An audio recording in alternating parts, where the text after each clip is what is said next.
하나님께서 그 백성들의 죄에 대해 계속해서 말씀을 하시죠. 죄로 말미암아 멸망당할 수밖에 없는 그들의 형편에 대해서 계속 얘기를 하셨습니다. 그 재앙은 참 이 기근과 비교할 수 없는 너무나 혹독한 그런 재앙이 될 것을 얘기를 한 것이죠. 자, 그럴 때 예레미야가 그 백성들을 위해서 중보의 기도를 하게 되는데요. 거기에 대해서 하나님께서는 1절 말씀입니다.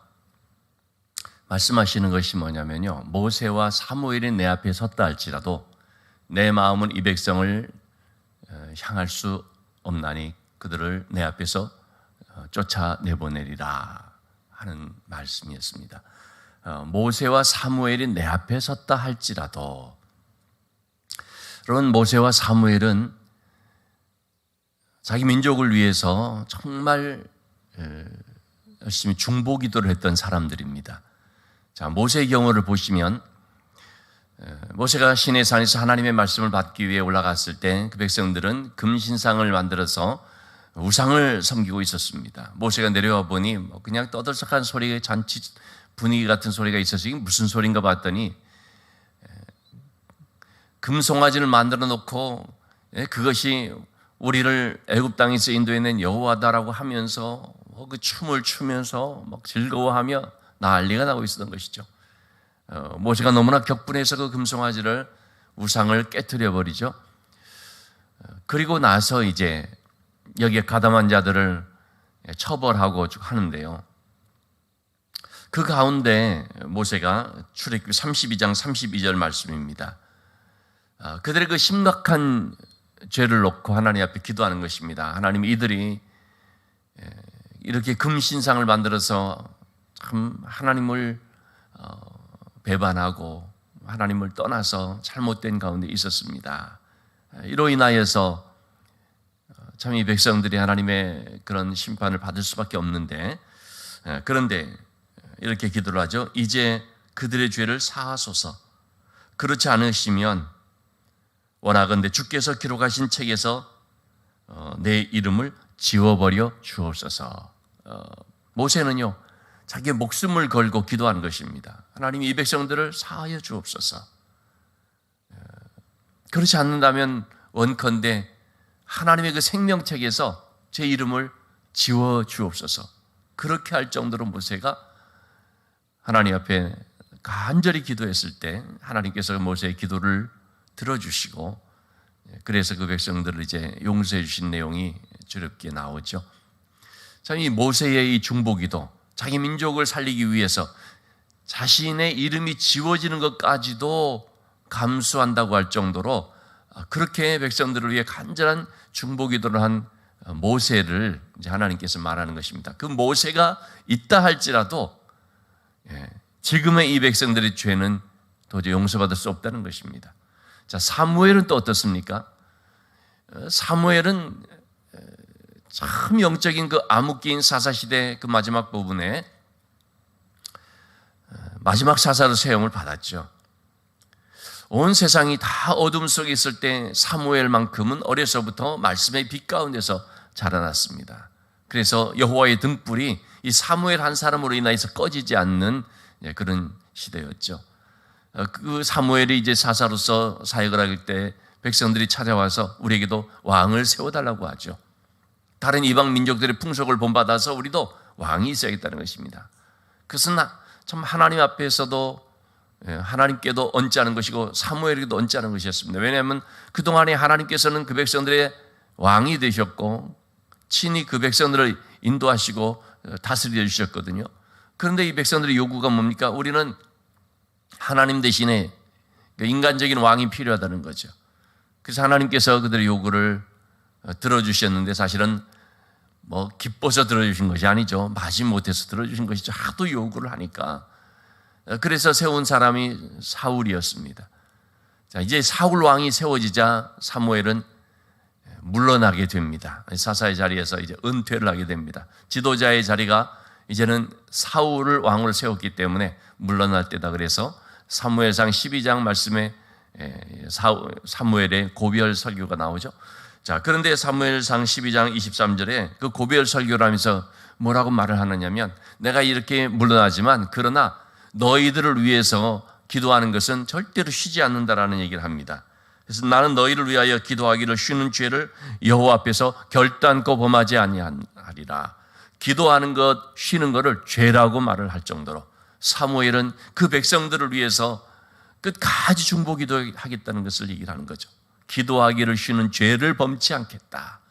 이렇게 사무엘도 자기 백성을 위해서 그렇게 부단히 중보 기도했던 사람인데요, 이처럼 모세나 사무엘과 같은 그 민족을 위해서 중보 기도를 했던 두 믿음의 거장들이 있다고 할지라도 하나님께서 하시는 말씀은 내 마음은 이 백성들을 향할 수가 없다.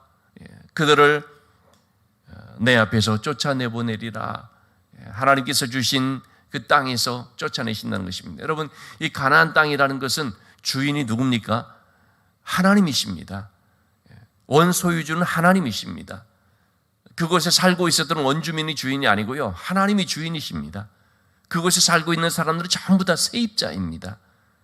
주인 되시는 하나님께서 그곳에 사는 세입자들이 너무나 불량스럽고 그 땅을 더럽혀버리고 세준 집을 완전히 망쳐버리고 있으면 어떻게 됩니까? 미안하지만 나가달라고 하는 거 아니겠습니까? 그런 식으로 원주민들을 내어 쫓았죠. 그래서 이제 이스라엘 백성들을 이 가나안 땅으로 들어오도록 해서 새 살도록 한 것입니다. 그래서 그곳에서 그 땅을 잘 가꾸면서 하나님의 뜻대로 잘 살아가게 될 때는 하나님께서 만대 이르기까지 복을 주시는 거죠. 그러나 그렇게 하지 못했을 경우에는 하나님 분명히 말했죠. 너희들의 그런 잘못으로 인하여서 이 땅이 가시가 나고 엉겅퀴가 나고 황폐하게 되고 짐승들이 사는 곳이 되어버리면 그럼 너희는 쫓겨나게 된다. 그러면 이 땅을 새롭게 하기 위해서 너희를 쫓아내고 그리고 너희들을 다시금 연단해서 들어오게 한다는 말씀을 쭉 하신 것이거든요. 자, 그런데 하나님께서 그렇게 경고를 하시고 또 그들이 잘못될 때 거듭거듭 말씀하시고 했음에도 불구하고 이들이 어떻게 됐습니까? 도무지 변화되지 않는 것입니다. 때문에 이제 하나님께서는 이제는 내 마음이 더 이상 너희를 향하지 않는다라는 말씀을 하신 거죠. 그래서 2절의 말씀입니다. 이제 이 백성들은 어디로 가든지 그들은 죽음으로 나가게 되는 것이고 칼로 나가게 되는 것이고 기근으로 나가게 되는 것이고 포로로 나가게 되는 것이다. 어디로 가든지 이러한 재앙을 면치 못하게 된다 하는 말씀을 하고 있습니다. 그러면서요, 3절의 말씀에 4절의 말씀입니다. 4절의 말씀에 그들의 이런 죄악의 그 어떤 그 재앙을 받는 그 원인, 그것은 뭐 그들의 죄악 때문인데 그 죄악을 이렇게 표현하기를 므낫세의 죄로서 얘기를 하죠. 유다왕 히스기야의 아들 므낫세가 예루살렘에 행한 것으로 말미암아 내가 그들을 세계 여러 민족 가운데 흩으리라. 여러분, 뭐 므낫세만 악한 왕이겠습니까? 그런데 므낫세 시대에 가장 지독한 우상숭배라는 것입니다. 오죽하면은요, 므낫세 왕이 자기 아들을 번제로 바치면서까지, 그런 것은 우상의 여러 잘못된 것들 중에서도 가장 하나님이 싫어하는 것이었거든요. 인신 어떤 제사, 이런 것을 하나님께서 절대적으로 금한, 우상도 뭐 당연히 금한 것이지만 그 중에서도 이렇게 가장 참 잘못된 그런 우상에 대해서는 뭐 더 하나님께서 강력하게 말씀을 하셨는데, 보란 뜻이 므낫세가 그렇게 악을 행하는 것입니다. 므낫세가 누굽니까? 히스기야의 아들입니다. 그러나 가장 오랫동안 왕위에 있으면서 가장 악한 일을 행한 거죠. 그 므낫세의 죄라는 것은 단순히 므낫세만을 말하는 것이 아니죠. 그 시대 백성들의 죄이고 또 그 우상숭배의 죄라고 하는 것은 이미 오랫동안 쭉 지속되어 왔던 것들입니다. 그것이 므낫세 때의 절정에 이른 것입니다. 계속 하나님을 떠나서 말씀을 떠나서 불순종하고 이방 풍속을 본받지 말라고 하는데, 이방의 문화들을 본받지 말라고 하는데, 특별히 이방의 우상들은 절대 드리지 말라고 그렇게 신신당부하며 단호히 말했건만,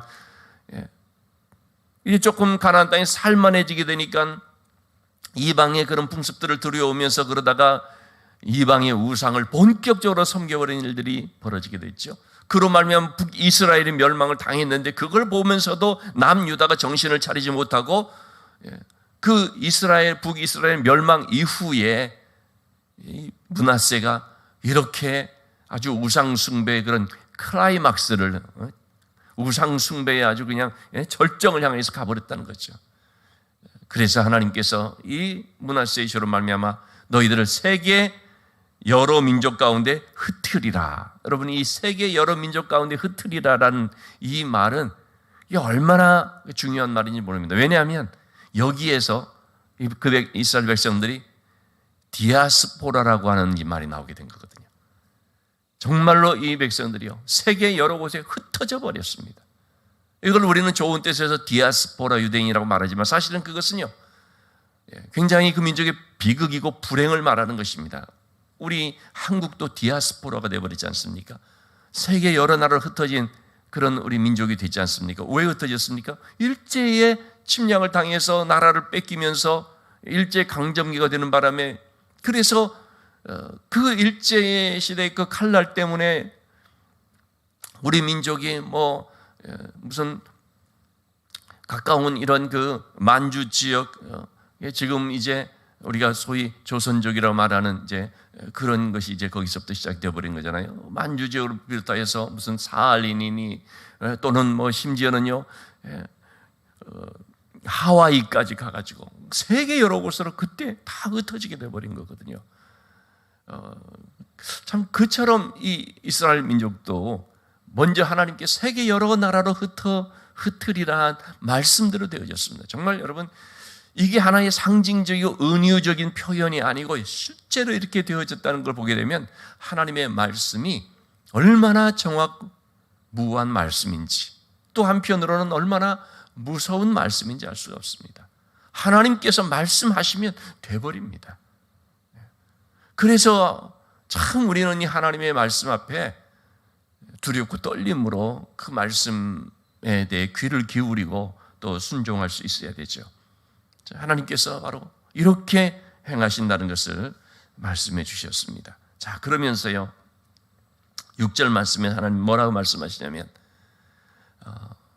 네가 나를 버렸고 내게서 물러갔으므로 너에게로 내 손을 펴서 너를 멸하였노니 이는 내가 뜻을 돌이키기에 지쳤음이라. 여러분, 하나님의 이 표현하시는 것을 보면은 이걸 하나님의 무슨 인내의 한계 이렇게 볼 것이 아니라 하나님의 마음, 하나님의 그 지친, 하나님의 그 실망한 그런 모습을 여기서 우리가 발견할 수 있습니다. 오죽하면 하나님께서요, 내가 뜻을 돌이키기에 지쳤습니다. 그동안에 하나님께서 계속해서 끊임없이, 그리고 또 그냥 간절한 마음으로 돌아오라. 출애굽을 한 후에 그 백성들이 가나안 땅에 정착한 이후로도 오랜 세월 동안 하나님께서 약 1000여 년의 그런 시간이 지났거든. 사사시대에 한 400여 년 그런 시간대 어떻게 됐습니까? 아니 좀 이제 그 땅에서 좀 하나님의 말씀을 의지하면서 믿음으로 살아야 될 백성들이요, 특별히 여러분 사사시대는 어땠습니까? 계속 그 악순환을 가져오죠. 범죄하고 타락하고 하나님께서 그들을 치시면 또 하나님께 부르짖으면 사사를 세워서 그래서 그 백성들을 구원하고, 그래서 그 땅에 평화가 오고 좀 괜찮아지면 또 우상 숭배하고 또 범죄하고 또 이 민족이 침입해 들어오면 또 하나님이 사사를 세우셔서 구원해 주시고 평화가 오면, 그러면 또 조금 있다가 또 하나님 떠나고, 이러한 그 사사시대에도 하나님께서 계속해서 사사들을 통하여서 하나님께로 돌아오도록 말씀을 하시는 것인데, 그리고 이제 사울왕 시대를 지나서 다윗, 솔로몬 이후에 나라가 두 개로 쪼개져 버리고, 그러면서 이제 북이스라엘은 북이스라엘대로 하나님께 선지자를 세워서 말씀하시고, 남유다는 남유다대로 또 하나님께서 선지자들을 통해서 말씀하시는데, 계속의 선지자들을 통해 하시는 말씀이 뭐냐면 돌아오라라는 말이죠. 회개하고 하나님께로 돌아오라. 그 불순종의 삶을 버리고 하나님께로 돌아오라. 이렇게 누차 얘기를 했는데요, 지금 예레미야 시대에 와서는 어떻습니까? 하나님께서 내가 이제 더 이상 참 말하기가 어려울 정도로 지쳤다.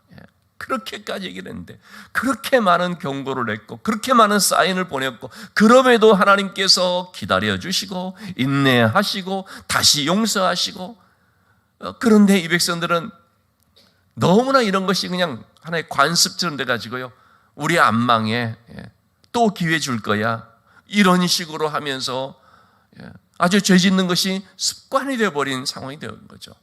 그래서 하나님께서 내가 지쳤다, 이런 표현을 쓸 정도가 되어버렸습니다.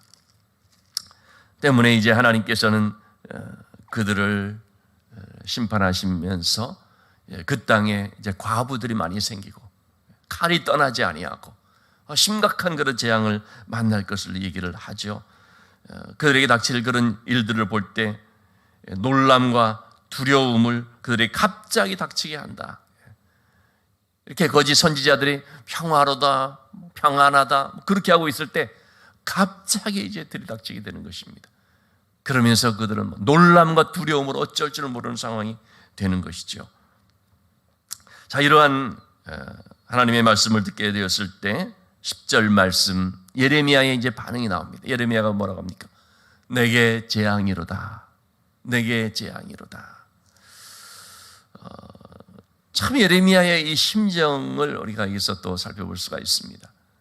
예레미야는요, 하나님의 말씀을 전하는 사명을 충성스럽게 아주 그냥 충직하게 잘 감당을 했습니다. 그런데 그 결과 예레미야가 어떻게 됐습니까? 사람들로부터 비난을 받고 저주받는 사람이 되어버렸습니다. 여러분, 참 저를 비롯하여서 하나님의 말씀을 전한다는 주의 종들이 여러분 가능하면은요 좋은 말 하고 싶지 않습니까? 누군들 축복의 통로로 쓰임 받으면서 정말 하나님이 복을 주십니다, 평강이 있습니다, 덕담을 하고요, 은혜로운 말을 하고요, 축복의 말을 하고요, 누군들 다 그렇게 하고 싶지 않겠습니까? 그러면은 나도 좋고 듣는 사람도 좋고 서로 간에 부담 없이 회개의 메시지를 전하고 죄에서 떠나야 됩니다, 잘못된 거 끊어야 됩니다, 정신 차려야 됩니다, 뭐 이런 식으로 말한다는 것이 듣는 입장에서 목사님 또 저런 얘기해, 또 저런 말 안 해, 아니 좋은 날 꼭 그런 말 해야 되는가, 그런 식의 반응들이 있는 거를 왜 모릅니까? 서로 불편하고 말이죠. 그러니까 가능하면은 참 저 같은 목회자들이 좋은 말 하려고 하는 거죠. 듣기 좋은 말로. 그러면 참 인기도 있고요, 참 저 목사님은 사랑이 많은 분이야, 왜 그런 말 듣게 되는 거 아니겠습니까? 예레미야라고 그걸 모르겠습니까? 그러나 예레미야는 진실을 말해야 되거든요.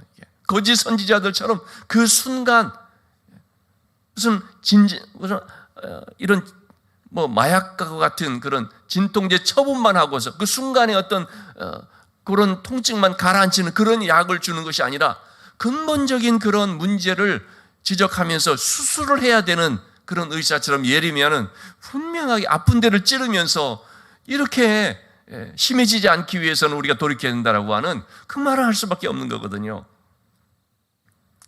그 결과 예레미야는 사람들로부터 이렇게 비난을 받는 것이고요, 가는 곳마다 분쟁을 일으키는 사람으로 찍히고 또는 다툼을 초래하는 그런 사람이라고 손가락질을 당하고, 하나님의 말씀을 충성스럽게 순종하는데 그러면 그럴수록 하나님 사람들 앞에는 인기가 그냥 바닥이 되고 오히려 더 좋지 않은 말을 듣는 그런 심정이 되니, 여러분 만약에 우리가 예레미야라고 한다면 어떻겠습니까?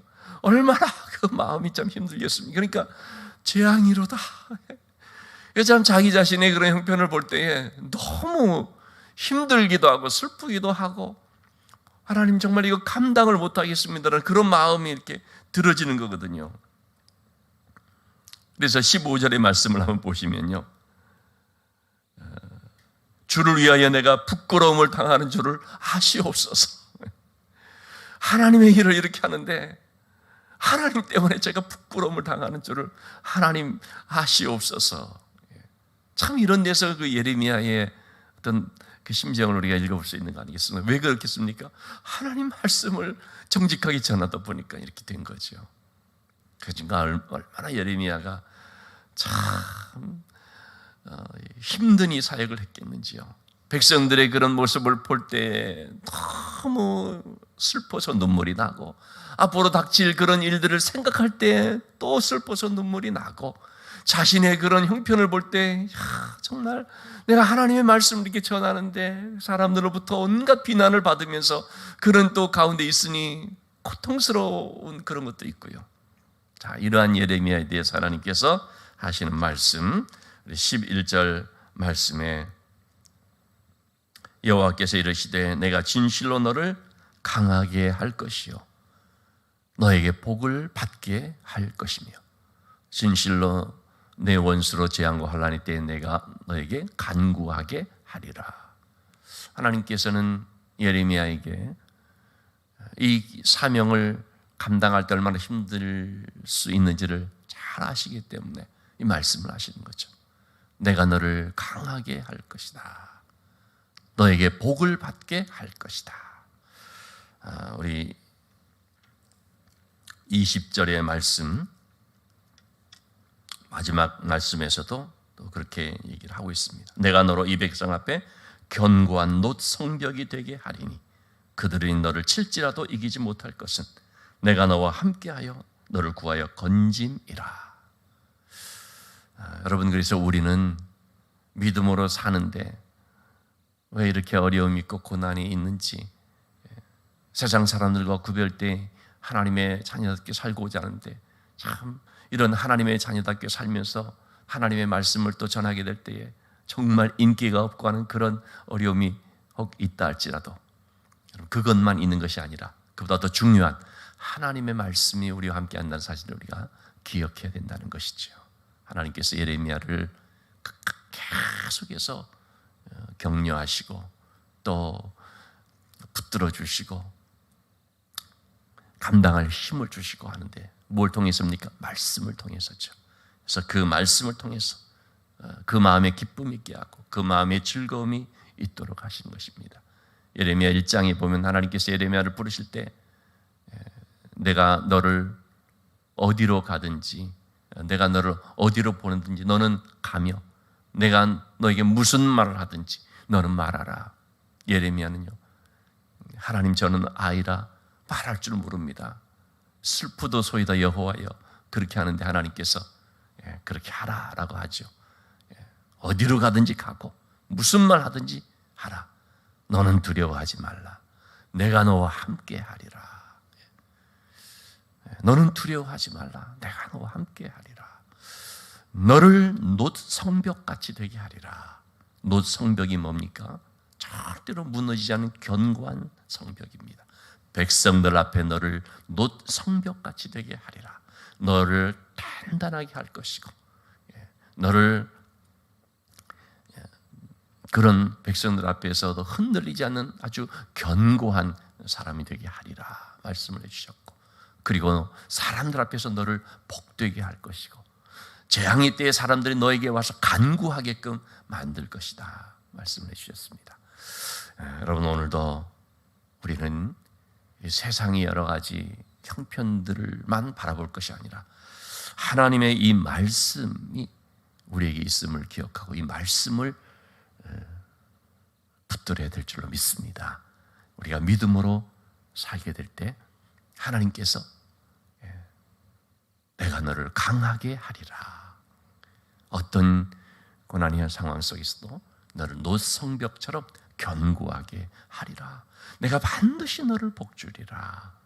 말씀에 순종하며 하나님의 뜻을 따라 사는 자에게 하나님께서 반드시 함께 해주신다 하는 이 사실을 우리가 기억하고, 오늘도 여러분 우리의 삶이 하나님 앞에서 견고한 놋 성벽 같은 든든한 반석 위에 세워진 믿음의 심지가 견고한 삶이 될 수 있기를 주님의 이름으로 축원합니다.